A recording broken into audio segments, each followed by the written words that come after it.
Lição 12. Concentração. A lei. Para criar a realidade que você deseja, não é suficiente apenas pensar nela. Você precisa desejá-la tão obstinadamente que não consiga pensar em outra coisa. A atenção do seu pensamento cria concentração e a concentração desenvolve poder espiritual, que por sua vez é a força mais elevada que existe. Por isso, concentre-se com atenção total naquilo que você deseja. Chaves do sucesso. Quando uma pessoa concentra seu pensamento em determinado propósito por tempo suficiente, o universo tende a conspirar para colocar no caminho dessa pessoa tudo o que estiver em harmonia e for favorável para a realização desse propósito. A concentração não significa a simples atividade mental que produz nosso pensamento cotidiano, mas a transformação dessa atividade mental em energia concentrada em um único ponto escolhido conscientemente. Em outras palavras, a concentração é o ato de focalizar o pensamento sobre determinado desejo e mantê-lo vívido na mente até que os meios para sua realização tenham sido elaborados e empregados com êxito total. Entusiasmo momentâneo ou desejo vago e temporário não tem valor algum. E a menos que você se concentre verdadeiramente naquilo que você deseja, pelo tempo necessário e da maneira correta, as chances de obtê-lo serão pequenas. Nesta lição, além de abrir os horizontes para uma nova compreensão das suas potencialidades, você descobrirá como trabalhar em harmonia com as leis do universo e tirar vantagens das suas forças poderosas. Querer é poder. 1. Precisamos ser antes de poder. E só podemos fazer nos limites daquilo que somos, e o que somos depende do que pensamos. Retomarei aqui o que já vimos antes. Todos nós vivemos, ao mesmo tempo, em dois mundos distintos, o interno e o externo. O primeiro é o mundo do pensamento, que é também o mundo das causas, onde acontece a criação mental. O segundo é o mundo dos efeitos, que é também o mundo das consequências, onde acontece a criação física. Olha à sua volta. O que você vê? Há uma crise na relação e o casal tenta solucionar o problema se focando um nas atitudes negativas do outro. Uma pessoa está insatisfeita com o salário e culpa o chefe, a empresa em que trabalha, a crise, o governo. A outra está imersa na pobreza e culpa os pais, o lugar onde nasceu, a falta de oportunidades por sua situação. Onde quer que você viva, independentemente da classe social que integre, vai notar que a grande maioria das pessoas vive com o foco da sua atenção no mundo externo durante a tentativa de mudar sua realidade. Que imenso desperdício de tempo e esforço!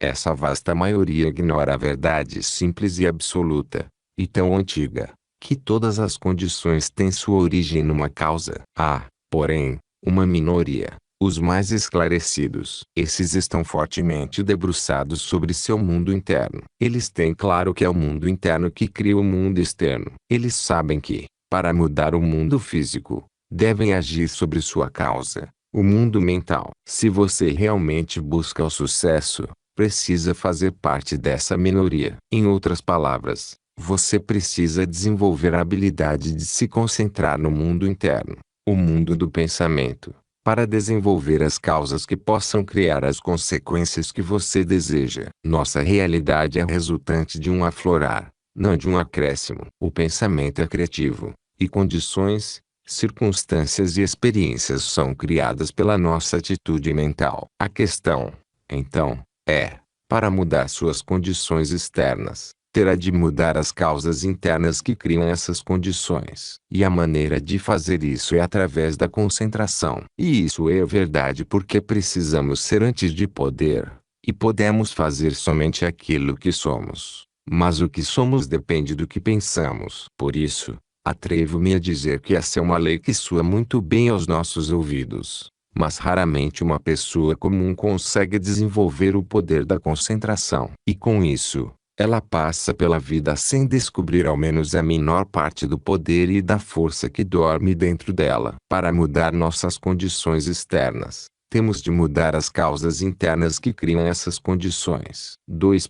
Tudo que o ser humano criou até hoje, primeiro, foi criado na imaginação, pelo desejo, e, depois, transformado em realidade pela concentração. Uma ideia ou desejo, para ser transformado em seu equivalente físico, deve ser mantido na mente até que essa imagem seja tão nítida e viva que se confunda com a própria realidade. Em um certo sentido, todas as grandes descobertas da humanidade se deram assim. Elas foram o resultado de uma revelação inesperada, após longos meses ou até anos de concentração mental em torno de um único ponto. Arquimedes, por exemplo, não descobriu o princípio da flotação acidentalmente ao entrar numa banheira cheia de água para tomar banho, como contam os livros de história. Esse princípio lhe foi revelado pela lei da concentração. Considerado um dos maiores matemáticos de todos os tempos, ele também era físico, cientista e um grande inventor. Quando sua fama já era amplamente conhecida,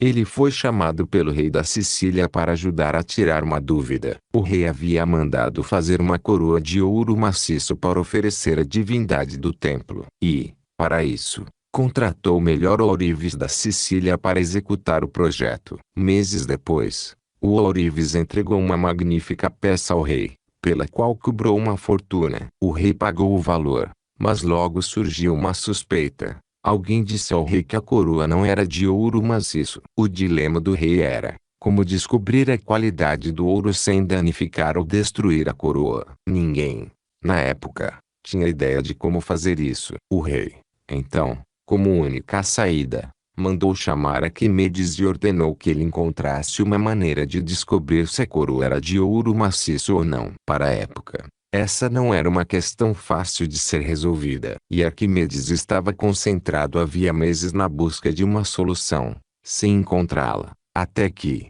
um dia, entrou na banheira para tomar banho e, ao se deitar, observou a água transbordando. Eureka! Nesse momento, ocorreu-lhe uma ideia.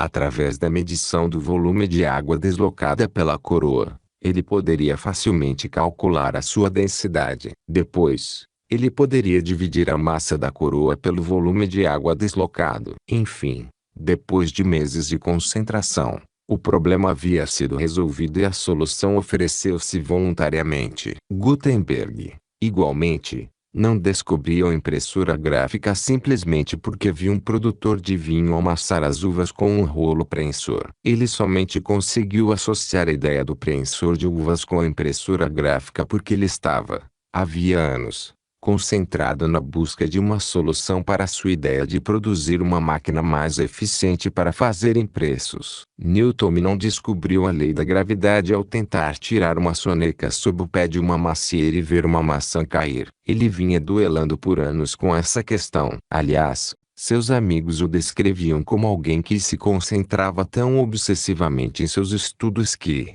se não fosse o lado prático que eles muitas vezes exigiam, ele poderia ter provocado sua própria morte de tanto que ficava focado em suas pesquisas. Mendeleev também não foi dormir. Sonhou com equações químicas, e, ao acordar, tinha na cabeça uma nova versão da tabela periódica. Ele estava concentrado na elaboração dessa tabela havia anos, mas ainda não tinha conseguido encontrar uma resposta convincente que realizasse seu propósito. Numa noite, teve um insight que lhe revelou a resposta que procurava. Conrad Hilton, fundador da luxuosa rede de hotéis Hilton, muito antes de ter dinheiro para se hospedar num hotel de luxo, brincava, em sua imaginação, de ser proprietário de um hotel. Ao longo de toda a sua infância e adolescência, concentrou-se nessa ideia. Anos mais tarde, economizou pequenas quantias mensais até conseguir comprar uma propriedade usada e de pouco valor,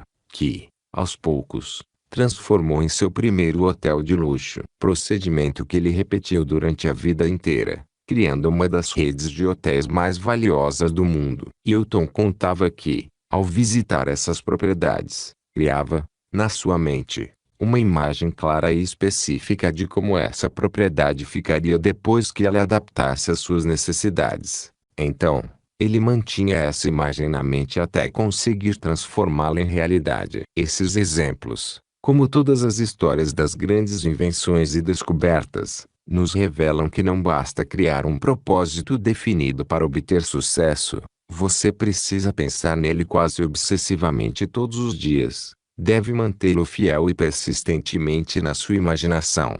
concentrar-se nele incansavelmente até que se torne algo real e palpável. E isso você faz através do princípio da concentração. Quando você se concentra com intensidade e por tempo suficiente em um propósito definido, forças superiores a seu poder pessoal entram em movimento e revelam a solução que você busca ou lhe apresentam as ferramentas e condições necessárias para transformar esse propósito em realidade. Quando nos concentramos com intensidade e por tempo suficiente em um propósito definido, forças superiores a nosso poder pessoal entram em movimento e conspiram para a realização desse propósito. 3. O que cria o resultado não é aquilo em que se deseja acreditar, mas a convicção que se carrega na mente. Concentração, no sentido em que usamos a palavra aqui, significa desenvolver, por meio do hábito e da prática, a habilidade de manter a atenção sobre um assunto por tempo necessário para dominá-lo e torná-lo familiar. Em outras palavras,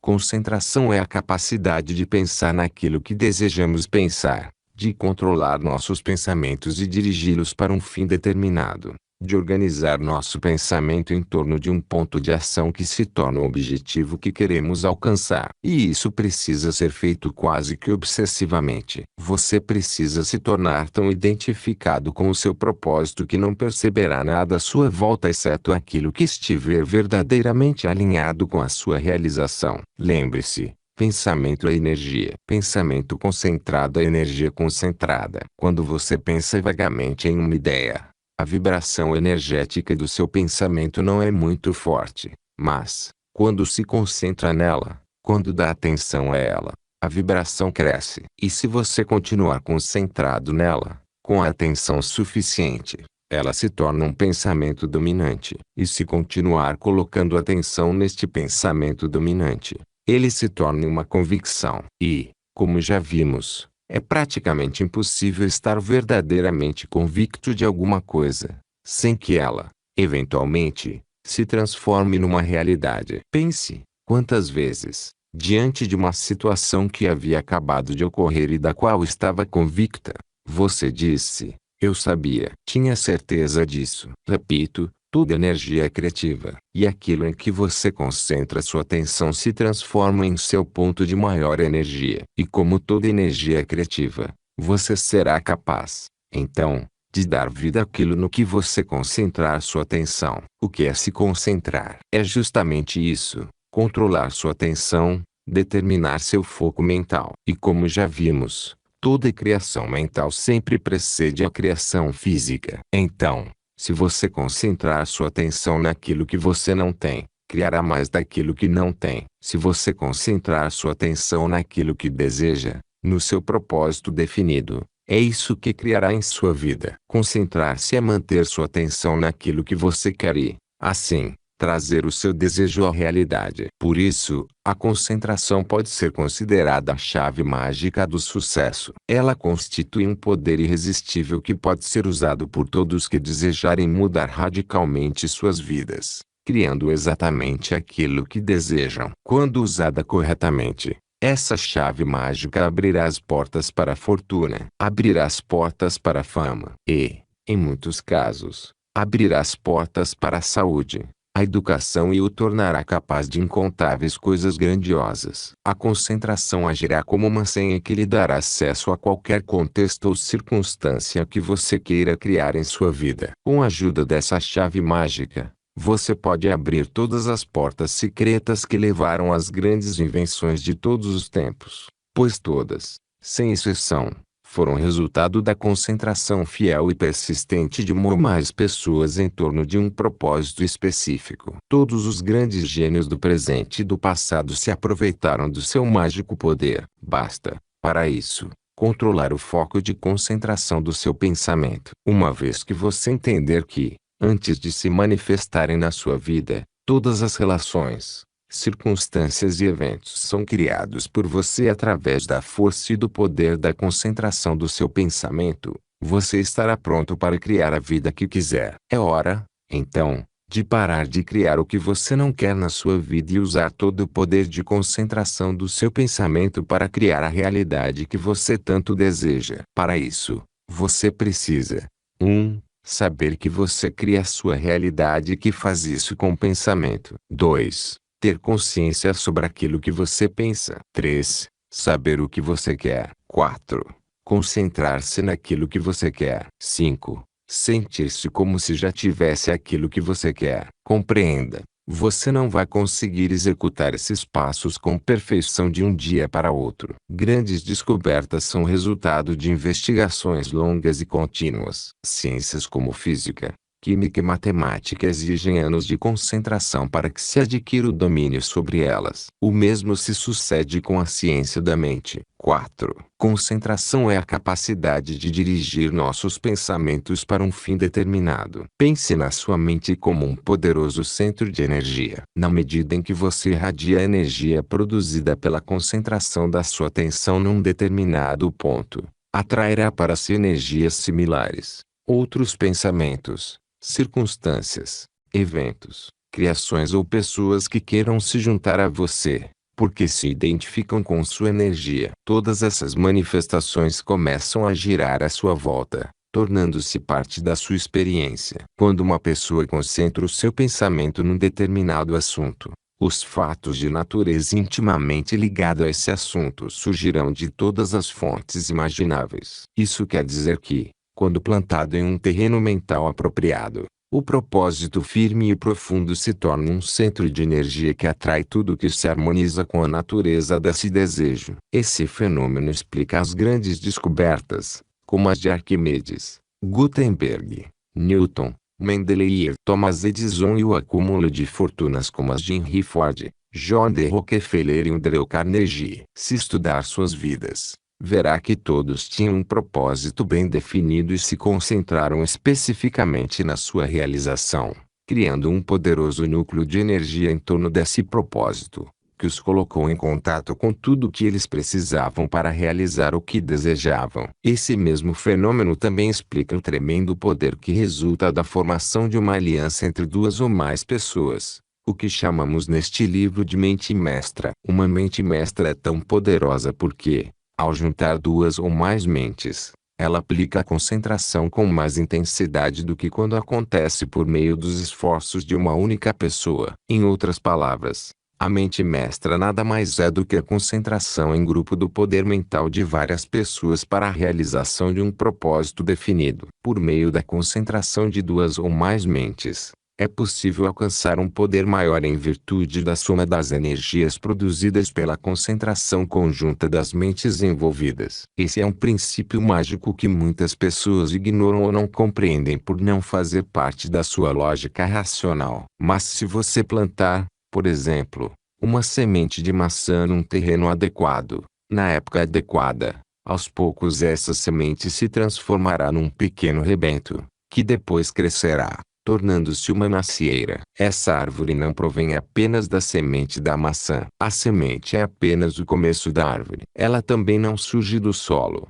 nem de outros elementos como o ar, chuva ou sol. Ela é um resultado da combinação desses fatores que capta do ambiente. E não há quem possa explicar a lei que retira do ar e do solo a combinação de células que constitui a árvore. O mesmo se aplica à mente mestra. Quando duas ou mais pessoas se aliam, num espírito de perfeita harmonia, com o objetivo de atingir um determinado propósito, esse propósito pode ser comparado à semente da maçã, e a combinação da energia de duas ou mais mentes pode ser comparada aos outros elementos que fazem surgir a árvore, como o ar, o solo, a chuva, o sol e assim por diante. Podemos, ainda, aplicar o mesmo conceito à filosofia deste livro. Não é apenas a definição de um propósito que trará grandes resultados à sua vida. O propósito definido é apenas a semente. Para germinar e produzir bons frutos, ele precisa do contexto certo, que é formado pela aplicação das demais 15 leis explicadas aqui. Ou seja,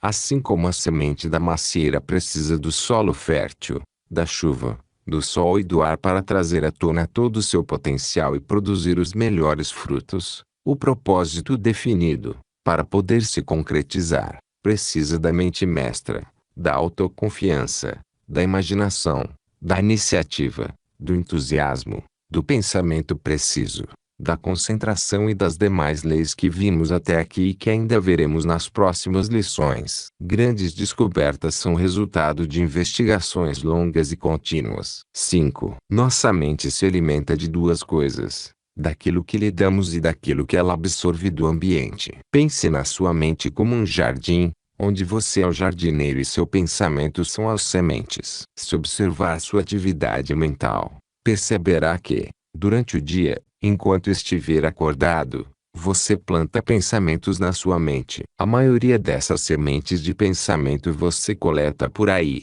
do contexto em que vive, e na maior parte do tempo, nem se dá conta de que faz isso. Mas não se iluda. Aquilo que você semeia em pensamento é o que vai colher na prática. Sua mente é como uma camada de solo fértil, no qual brotam e crescem todos os tipos de semente que você lançar sobre ele, tanto as de flores quanto as de ervas daninhas. Se semear espinhos, vai colher margaridas? Não mesmo. Se semear cactos, vai obter uvas? Também não. Sempre colheremos aquilo que plantarmos e nutrirmos. Todo pensamento é uma causa, e cada situação, um efeito. Então, aqui vai uma dica valiosa. Comece agora a semear e cultivar pensamentos de paz, felicidade, atitudes prósperas, corretas e construtivas e ignore cada vez mais as ideias contrárias ao seu interesse. Entenda, você não precisa excluir pensamentos negativos. O pensamento não é excludente. Quando você quer excluir um pensamento, precisa pensar nele e, se fizer isso, o estará incluindo ao invés de excluindo. Então, ignore tudo que é negativo e concentre-se somente no positivo. Com o tempo, sua realidade mudará. Se o contexto em que você vive não é favorável para aquilo que busca, não hesite em, passo a passo, ir substituindo por outros mais favoráveis. O processo dessa mudança é o mesmo do seu propósito. Primeiro, crie uma imagem mental clara e específica do contexto que acredita ser o apropriado para você. Depois, concentre seu pensamento nessa imagem constantemente, pelo tempo necessário, até que ele influencie suas ações e você comece a se direcionar no sentido de transformá-la em realidade. Comece a escolher de forma deliberada e consciente as sementes que deseja cultivar em seu jardim. Para isso, é importante escolher os ambientes que frequenta com muito cuidado, a fim de proporcionar ao pensamento apenas o material apropriado e necessário para nutrir a concentração em torno do seu propósito definido. Entenda, as pessoas com as quais você convive constituem uma das influências mais importantes da sua vida. Elas podem, a partir de sua natureza, tanto auxiliá-lo a progredir quanto a regredir. Se deseja progredir, deve ter o cuidado de conviver apenas com pessoas que simpatizam com suas ideias, especialmente com seu propósito definido. Esse tipo de convívio alimenta sua atitude mental, estimula seu entusiasmo, sua autoconfiança, sua determinação, sua ambição e auxilia no processo de concentrar seus pensamentos de tal forma que suas ações serão todas no sentido de realizar seu propósito definido. Cada palavra que você ouve, cada imagem que vê, cada impressão que sente ou recebe influencia seu pensamento. Por isso, não negligencie a importância de escolher bem o ambiente em que vive e trabalha. Leia livros e se associe a pessoas que compartilhem os mesmos interesses que você, que o encorajem e estimulem a seguir sempre em frente. Quando concentramos nosso pensamento num assunto, fatos de natureza similares a ele surgirão de todas as fontes imagináveis. 6. Semeamos o campo do nosso espírito todos os dias, horas, minutos e segundos, mas fazemos isso desordenadamente. A semente atirada ao acaso na mente humana trará uma colheita aleatória e incerta. Imagine-se, então, a partir de hoje, um maravilhoso e mágico criador de realidades. E o seu poder criador depende da sua capacidade de escolher uma ideia e se concentrar nela até conseguir realizá-la. Escolha as sementes que irá plantar na mente com cuidado. Não deixe qualquer pensamento crescer à revelia. Cultive apenas o que deseja colher. Lembra do exemplo da visão de águia. Pensar com precisão é ter uma percepção de águia. É visualizar, mesmo diante de uma visão panorâmica complexa, um ponto específico, crucial para o desenvolvimento do nosso propósito. Uma vez que você defina esse foco restrito, precisa adotar uma nova qualidade: a concentração. Ela lhe ajudará a lidar com aquilo que está à sua frente, sentindo, tocando e administrando o que está ao alcance da sua mão, sem perder de vista o contexto maior. Dessa forma, você não ficará delirando com o resultado final do seu propósito, sem agir no presente. Não importa qual for o seu desejo, se seguir os princípios corretos, você poderá realizá-lo. Tudo o que foi criado pelo ser humano, primeiro, foi criado na imaginação por meio de um desejo intenso e, depois, transformado em realidade pelo esforço da concentração. Não subestime o poder da concentração. Use-a de maneira inteligente e ela lhe trará felicidade e sucesso duradouro. Esqueça os erros que cometeu e as derrotas que experimentou. Deixe de viver no passado. Comece tudo outra vez. Se os esforços anteriores não lhe trouxeram os frutos desejados, esqueça-os. Concentre-se nos próximos 5 ou 10 anos e siga em frente, praticando cada uma das 16 leis do sucesso. Muito antes de você perceber, terá criado uma vida de prestígio, sucesso e de riqueza em abundância. As pessoas com as quais convivemos constituem uma das influências mais importantes da nossa vida. Aplicação prática. Concentre seu pensamento em um único ponto, no seu propósito definido ou qualquer meta que tiver determinado. Use sua imaginação e crie uma imagem mental perfeita do que deseja e a mantenha viva em sua mente, constantemente, o máximo de tempo possível. Mantenha um estado emocional positivo em relação ao seu desejo. Lembre-se, seu ponto de criação é revelado pela sua emoção. Se ela for negativa, seu foco não está naquilo que você quer, mas naquilo que você não possui ou naquilo que não quer. Mantenha seu ponto de criação num foco positivo. 3. Não se preocupe, inicialmente, com os meios através dos quais irá realizar seu propósito. Acredite em você mesmo e na sua meta e haja no sentido da sua realização, sempre com a firme convicção de que os meios surgirão ao longo do caminho. Simplesmente haja. Comece com aquilo que tiver ao seu alcance e siga em frente.